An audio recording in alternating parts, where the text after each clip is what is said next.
출애굽한 그 200만 정도의 이스라엘 백성의 무리는 사실 전쟁을 한 번도 경험해 보지 못한 집단이었습니다.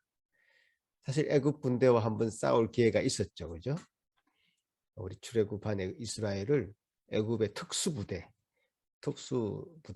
확 뒤쫓아서 왔습니다.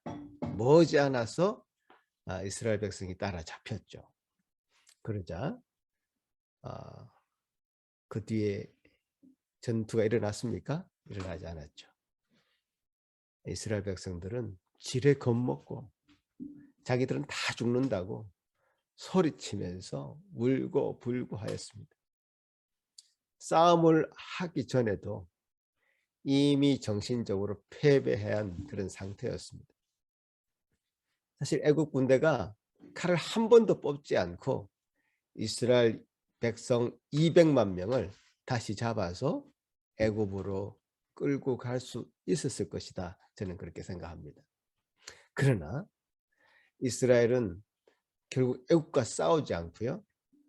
애굽의 군대를 이기는 놀라운 일을 경험했습니다. 홍해가 대신 그 애굽 군대를 모두 수장시켜버린 것입니다. 이스라엘 백성들은 손가락 하나 까딱하지 않고 승리했습니다. 이겼습니다. 그것은 정말 하나님의 승리였죠. 홍해 사건이야말로 완벽한 하나님의 승리의 사건입니다. 그런데 오늘 본문에 이스라엘이 경험하는 또 하나의 승리의 사건, 여호와 니시라고 불리는 사건이 등장합니다. 자, 홍해 사건을 여호와 니시, 하나님의 승리라고 이름 붙이지 않고요.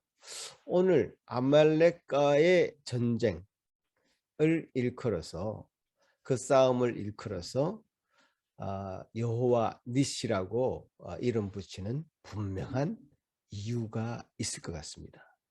우리가 보기에는 홍해 사건에서 이긴 그 승리가 더 큰 승리였을 것처럼 보이고 그 홍해 사건을 여호와 니시라 이름 붙이는 것이 더 좋을 뻔했는데 왜 아말렉과의 이 전쟁의 승리를 여호와 니시라고 하는 특별한 이름을 붙였을까요? 오늘 그 말씀 기대한 마음으로 여러분 잘 들어주시기 바랍니다. 하나님께서는 그 역사적인 사건과 연관해서 당신의 이름을 드러내십니다. 당신이 누구신지를 우리에게 알려주십니다. 대표적인 사건이 창세기 22장에서 우리는 하나님의 이름을 배웠죠. 방금 어린이들에게 알려줬는데 누가 말씀해 보실까요? 여호와 이레. 하나님께서 친히 준비해 주신다. 아브라함에게 이삭을 바치라고 명령하셨을 때 아브라함은 실제로 이삭을 꽁꽁 묶어서 칼로 내리쳐서 이삭을 잡으려고 할 때 급하게 아브라함을 불러 이삭 대신 그 바칠 제물을 준비해 주셨습니다. 이것이 바로 여호와 이레입니다. 이 사건으로 아브라함은 하나님으로부터 인정받는 믿음의 조상의 모습을 볼 수 있었습니다. 그러나 더 중요한 것이 있습니다. 하나님께서 당신을 위해 친히 준비하신다는 하나님의 성품을 우리는 이 사건을 통해서 알 수 있었습니다. 하나님을 알 수 있었다는 거죠. 여호와 이레의 하나님은 우리에게 필요한 모든 것을 준비해 주시는 분이시다. 또한 하나님 당신을 위하여 친히 백성을 택하시고 또 그 구원을 준비하시는 그 분이심을 우리가 알게 된 것입니다. 구속의 역사를 친히 이루어 가기 위해서 그 모든 것을 친히 준비하십니다. 그러니까 준비성에 있어서 철저하신 그 하나님의 성품을 알게 된 것이죠. 마찬가지로요. 오늘 이 본문에서 이스라엘 백성들이 그 싸움에서 이겼다 졌다라는 것에 말씀에 포커스가 있는 것이 아닙니다. 하나님이 어떤 분이신가? 하나님의 성품을 드러내는 것에 이 말씀에 포커스가 있습니다. 그것을 생각하시면서 이 말씀을 들어주시기 바랍니다. 하나님의 성품, 즉 하나님은 승리하시는 분이시다 라는 것에 포커스가 있는 것을 생각하시고 이 말씀을 계속 들어주시기 바랍니다. 하나님께서는 출애굽하는 그 과정 속에서 이스라엘 백성들이 직접 어떤 것에 개입하여 싸움을 하도록 하지 않으셨습니다.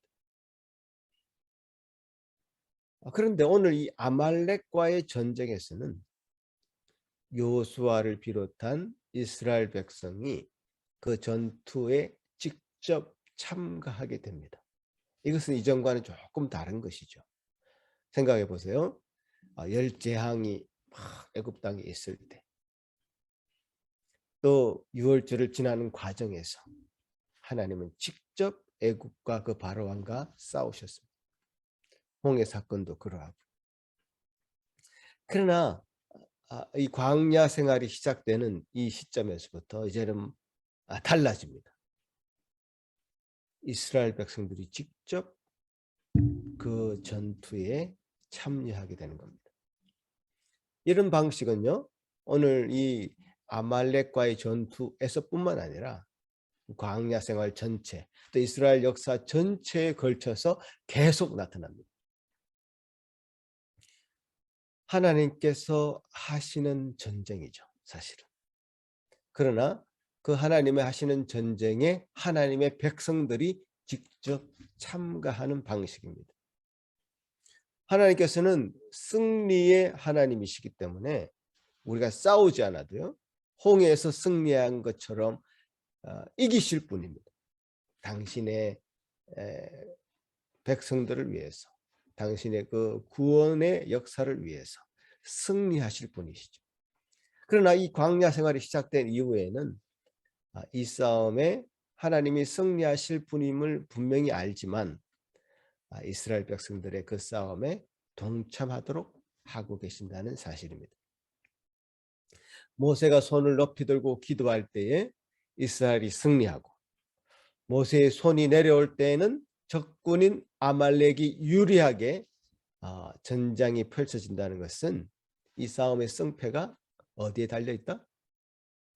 모세에게 달려있는 것이 아니라 하나님께 달려있다는 것을 의미하고 있습니다. 그러면 모세가 싸우지 않고 그 높은 곳에 올라가서 기도만 하면 우리 편의 희생도 줄고 더 좋은 것이 아니냐, 이렇게 말할 수 있겠습니다. 왜 군대를 파견할 필요도 없죠. 그러나 하나님께서는 더 이상 그런 방식으로 승리를 맛보게 하지 않겠다는 의도가 있습니다. 승리가 확보된 전쟁에서도, 승리가 분명한 그 결론이 나는 그 전쟁에서도 이스라엘 백성으로 직접 싸우도록 하신다는 사실입니다. 자, 이것을 우리가 지금 싸우고 있는 영적인 전쟁의 현장에서 적용해 봅시다. 하나님은 우리에게 영적인 전쟁의 전투에 참가하도록 요청하십니다. 에베소서 말씀에서도 전신갑주를 입으라고 하시죠. 우리를 공격하는 자가 분명히 있는데 그 악한 자들의 공격을 믿음의 방패로 막아내라고 하시죠. 성령의 검인 그 말씀을 부지런히 사용해서 그들을 공격하라고 하십니다. 파수꾼처럼 깨어 있어서 적이 언제 공격할지 모르니 준비하고 있으라고 말씀하십니다. 그 영적인 전쟁에 벌어지고 있는 지금 현장에서, 지금 현실에서의 삶 가운데 그대로 그대로 적용할 수 있는 말씀이죠. 그러나 전쟁은 여호와의 손에 달려 있는 것입니다. 승리는 우리가 정치하는 것이 아니라 하나님이 이기도록 해주셔야지 승리합니다. 다윗은 골리앗과 싸우면서 아주 유명한 말을 남겼습니다. 정말 게임이 안 되는 그런 싸움을 다윗은 시작했죠. 어마어마한 거인을 향해서 다윗은 돌멩이 5개를 들고 그 골리앗을 죽이겠다고, 골리앗과 싸우겠다고 달려나가면서 이렇게 고백합니다. 전쟁은 여호와께 속한 것인즉 그가 너희를 우리 손에 넘기시리라. 다시 한번, 전쟁은 여호와께 속한 것인즉 그가 너희를 우리 손에 넘기시리라. 전쟁이 어디에 속해 있는지를, 전쟁에는 어디 속해 있는 것인지를 다윗은 분명히 알았고, 그 승리가 하나님 앞에 놓여져 있음을 분명히 알았기에 그는 아무 겁 없이 돌멩이들만 가지고 저 육척 장신 골리앗을 향해서 달려갈 수 있었던 것이죠. 전쟁은 하나님 여호와께 속한 것이고, 그렇기 때문에 나는 여기서 쉬고 있겠다 하지 않았습니다. 승리는 주님께 달려 있었으니 우리는 최선을 다해서 그 승리를 하게 해 주실 그 주님을 믿고 그 전쟁에 부지런히 참여하겠다는 결단과 각오의 그 고백이 바로 이 다윗의 고백이죠. 그것이 다 우리가 고백해야 될 고백인 것입니다. 이 영적인 전쟁의 현장에서 우리는 지금 살고 있죠. 이 싸움은 혈과 육에 대한 것이 아닙니다. 보이지 않는 영적인 세력과의 싸움입니다. 그러니까 누가 상대방이 우리를 주먹으로 때리면 그 주먹 때문에 쓰러지는 것이 아니라요, 나를 비하하는 악한 욕설에, 나를 무너뜨리려고 하는 그 악한 혀의 공격으로 우리는 어떨 때는 무너집니다. 하나님의 자녀로서의 그 자존감이 무너지게 만드는 수많은 사건들이 어떨 때는 가족으로부터, 어떨 때는 친한 친구로부터, 어떨 때는 교회 안에서 그런 어떤 수많은 사건들이 우리를 무너지게 하고 우리가 패배하게 만드는 그런 것들은 우리 주변의 영적인 세력들 때문에 그렇게 발생하는 것입니다. 악한 마귀는요, 결코 우리가 세상에서 하나님의 백성으로 살아가는 것을 방해합니다. 빛과 소금의 역할을 감당하지 못하도록 방해합니다. 사도 바울이 감옥에 갇혔을 때 벨릭스라고 하는 총독에게 복음을 전할 기회가 생겼습니다. 그리스도 예수를 믿는 도를 전했다고 성경은 사도행전 24장에 기록하고 있습니다. 그리스도를 믿는 도의 핵심을 3가지 단어로 요약했습니다. 첫째는 의, 둘째는 절제, 셋째는 심판으로 요약하고 있습니다. 의라는 것은 하나님의 관계를 말씀하죠. 믿음으로 우리가 의인이 되는 그 도를 말하는 것이죠. 그리고 절제는 자기 통제입니다. 믿는 자로서 가져야 될 자유도 있지만 믿는 자가 행해야 될 이 세상에서의 그 절제도 필요한 것입니다. 자기가 원하는 것을 끊을 수 있는, 통제할 수 있는 그런 절제가 필요한 것이죠. 그리고 마지막 심판입니다. 심판이 있다는 것을 아는 사람은 그 심판에 맞게 자기 자신을 절제할 수 있게 됩니다. 지금 동계올림픽이 열리고 있지 않습니까? 마지막에 상을 받는 사람이 생깁니다. 금메달, 은메달, 동메달. 그 메달은 아무에게 주어지는 것이 아닙니다. 그 메달이 주어지는 기준이 정확하게 있죠. 심판자가 있습니다. 그 메달을 어떤 기준에서 준다는 그 심판이 분명히 있기 때문에, 그 심판을 분명히 알기 때문에 그 선수들은 죽을 고생을 하면서 자기 자신을 절제하고 통제해서 훈련하고 또 훈련합니다. 그야말로 사투를 벌이고 그냥 얻어지는 영광은 하나도 없는 것이죠. 그러니까 다른 말로 하자면 심판에 대한 명확한 인식이 있다면 우리는 절제하지 않을 수 없죠. 자기를 다스리지 않을 수 없습니다. 믿음으로 우리는 의인이 됩니다. 그래서 결국 우리를 하나님 나라의 영광 가운데 들어가게 하실 것입니다. 그러나 우리 삶의 현장에서의 영적 전투에서 우리가 피해 있으라고 하나님 말씀하시는 것이 아니라 영적인 전투 현장에 참가하라고 하시는 것이죠. 솔솔솔 다 피해서 그래 내가 너를 이 천국의 영광에 천국에 데려가 줄게. 이렇게 우리를 아무 힘도 없는 그런 마마보이처럼 하나님 우리를 기르시려고 하진 않으신다는 뜻이죠. 직접 이 삶에서 벌어지는 영적인 전투 현장에 참가함으로, 그래서 그 승리를 맛봄으로 정말 영적인 거인들이 되어 가기를 하나님 우리에게 요구하시는 것입니다. 그냥 갓난아이처럼 엄마 젖만 사모하는 그런 갓난아이처럼 자라는 것이 아니라 이제는 밥도 먹고 운동도 하고 건강하게 자기 생각도 하고 자기 미래를 설계하기도 하고 부딪혀 보기도 하고 실패해 보기도 하고 그래서 승리해 보기도 하고 하는 그런 장성한 분량에 이르기까지 성장하는 그리스도인이 되기를 원하십니다.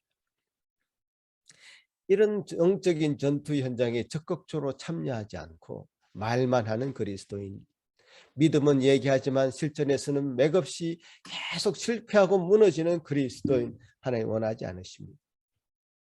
명심하십시오. 승리의 하나님, 여호와 니시의 하나님은 우리에게 그 전쟁에 참여하도록 요구하신다는 사실입니다. 함께 이 정적인 전투에서 싸우기를 원하십니다. 그 싸움을 비껴나가지 마십시오. 그 싸움에 직면하십시오. 그 하나님은 이미 승리하신 하나님임을 기억하시기 바랍니다. 아멘. 아멘. 예. 조금 더 다른 측면에서 이 말씀을 보자면요. 오늘 이 본문은 종종 기도의 힘, 또 연합의 능력 등의 메시지로 연결되기도 합니다. 목사가 기도하고 또 장로들이 그 기도하는 손이 내려오지 않도록 들어주는 역할을 감당할 때 모든 성도들이 이 영적인 전투에서 승리할 수 있다는 말씀, 저는 어릴 때부터 이 본문을 통해서 이런 말씀들을 들어온 것 같습니다. 물론 그런 측면이 있어 보입니다. 기도하는 것, 연합하는 것 다 좋습니다. 필요하죠. 그러나 오늘 이 본문이 강조하는 바는 이것보다 더 깊은 점이 있는 것 같습니다. 기도에 대한 강조, 연합에 대한 강조, 다른 본문에서 충분히 찾을 수 있고요. 오늘 이 본문에서는 그보다 더 깊은 의미를 한번 새겨보면 좋을 것 같습니다. 그러니까 모세가 기도한 것, 또 그 손이 내려오지 않도록 아론과 훌이 붙들어 준 것, 그것의 강조가 있는 것이 아니라 더 깊은 강조점이 있다는 것 생각하면서 한번 들어보시기 바랍니다. 오늘 이 본문만 단편적으로 딱 떼놓고 보면 모세와 아론, 훌에게 초점이 갑니다만은 우리는 말씀을 좀 구속사적으로, 역사적으로 볼 수 있는 훈련을 부지런히 해야 됩니다. 오늘 이 전쟁이 어디에서 일어났습니까?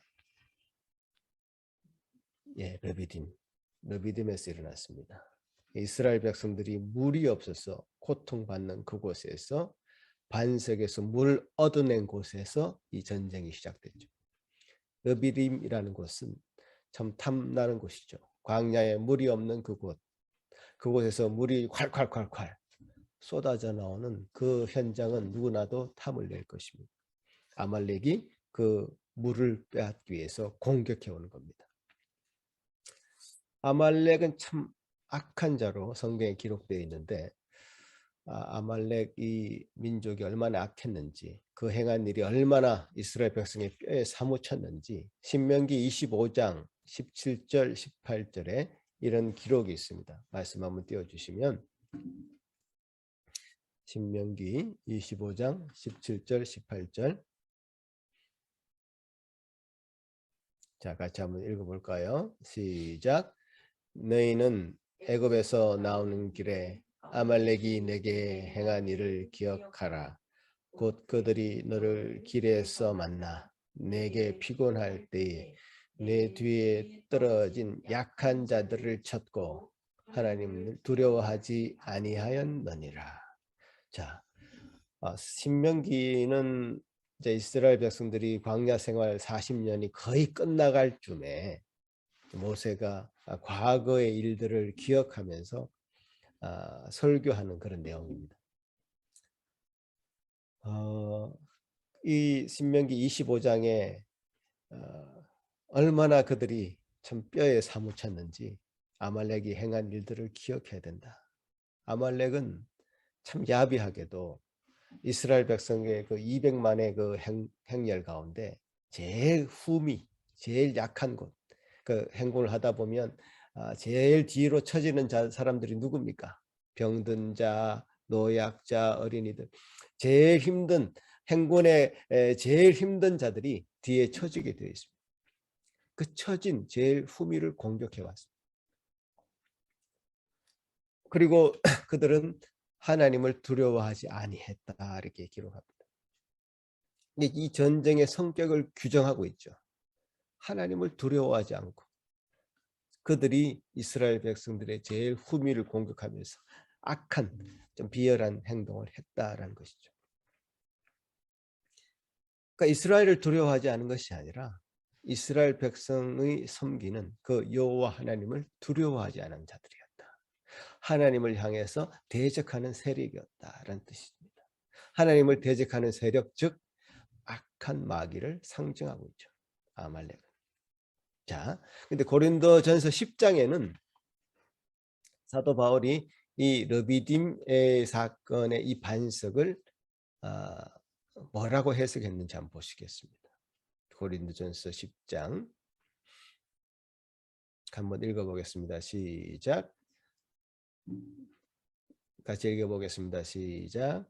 신령한 음료를 마셨으니 이는 그를 따르는 신령한 반석으로부터 마셨음에 이 반석은 곧 그리스도시라. 자, 이 반석은 곧 그리스도시다라고 고린도의 전서에서 사도 바울이 이 반석에 대한 해석을 내놓았습니다. 이스라엘의 백성의 이 목마름을 해결한 것, 그 해결한 그 분은 바로 다름 아닌 예수 그리스도이십니다. 이 반석을 빼앗으려고 다가오는 그 악한 세력을 이기신 분도 바로 그리스도라는 뜻입니다. 모세의 그 올라간 그 손을 보고 목사가 보이거나 장로가 보이는 것이 아니라 그리스도를 봐야 된다는 뜻입니다. 우리를 위해서 말할 수 없는 탄식으로 기도하고 계시는 그분을 볼 수 있어야 됩니다. 우리를 위하여 십자가에 두 손 벌려 돌아가신 그분을 볼 수 있어야 됩니다. 그리스도께서는 그분의 승리가 우리의 승리 될 수 있도록 지금도 우리를 위하여 중보하고 계십니다. 아멘.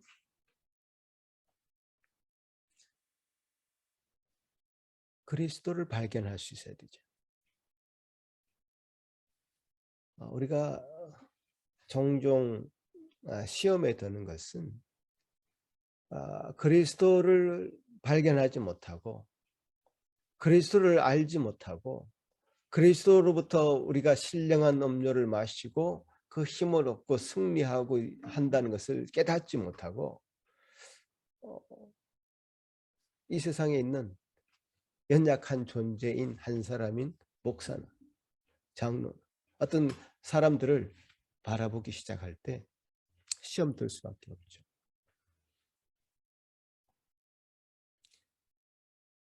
저도 또 교회에 어떤 높은 직책을 가진 자라도 다 그리스도 안에서 어린 양에 불과하고요. 말씀 앞에 설 수밖에 없는 주님의 백성일 수밖에 없습니다. 우리가 보는 말씀을 통해서 정말 그리스도가 발견되고 그리스도로부터 우리가 영원한 생수를 마셔야 되고요. 그리스도가 우리에게 우리 영적인 전투 현장 가운데서 승리케 해주시는 분이심을 우리가 믿어야 됩니다.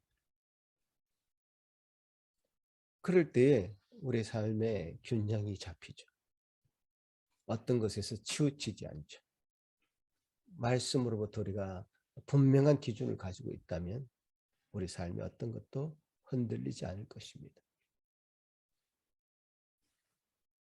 이 본문을 가지고 목사의 영적인 위엄과 권위를 강조하면 목사에게 유리한 것이 있을 것입니다.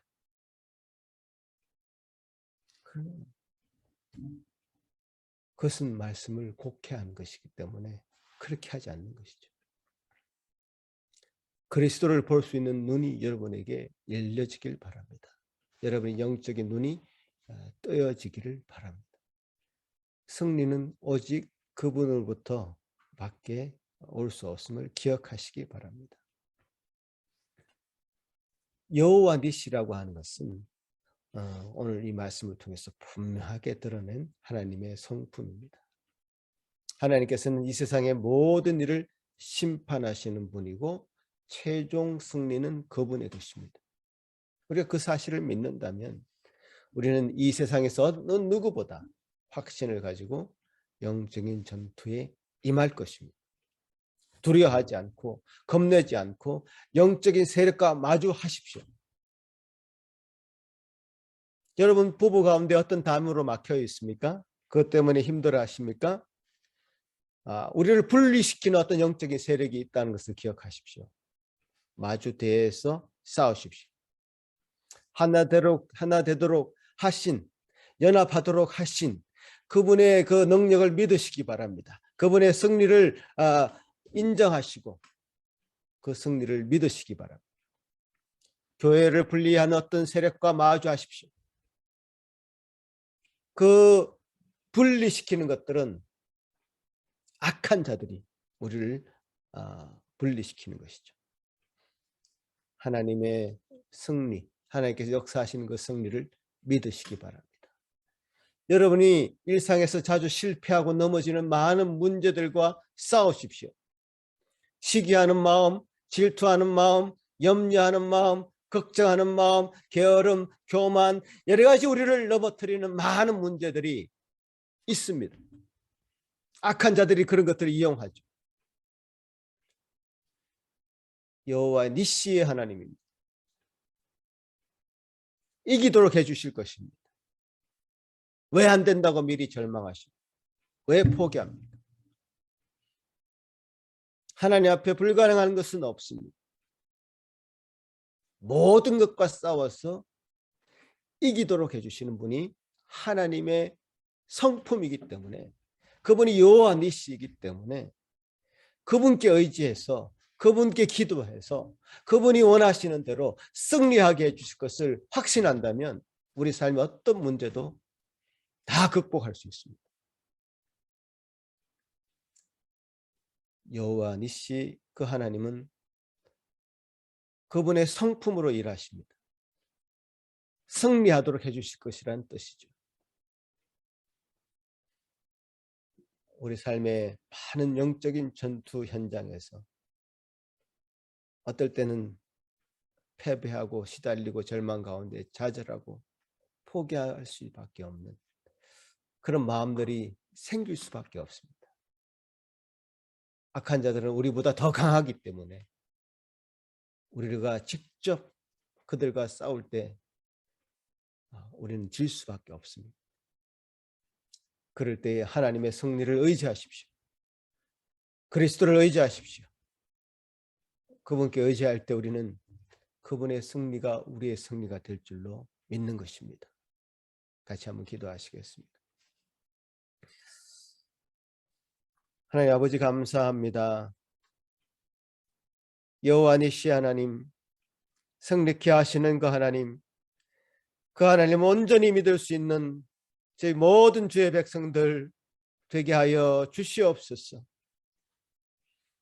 우리가 우리 스스로의 힘으로 우리 스스로의 꾀로 계략으로 이 모든 싸움에서 이기려고 발부둥 쳐봤자 아무 소용없는 것을 알게 됩니다. 주님, 결국 마지막으로 최종 승리하실 분은 주님이시고 최종 심판을 하시는 분은 주님이심을 우리가 인정하고 그분이 승리케 하실 주님이심을 인정하고 고백하고 그분께 모든 것을 맡겼을 때 우리가 온전한 승리를 쟁취할 수 있을 줄로 믿습니다. 주님 도와주시옵소서. 우리가 참으로 힘겹게 우리가 영적 전투를 하고 있지만 이것이 결코 열매로 드러날 수 있는 것은 여호와 니시 하나님 그분의 성품 때문인 줄 압니다. 주님, 승리케 하시는 그 하나님을 온전히 의지할 수 있는 믿음 오늘 우리 모든 성도들 위해 가족들 위해 더하여 주옵소서. 예수님 이름으로 기도합나이다. 아멘.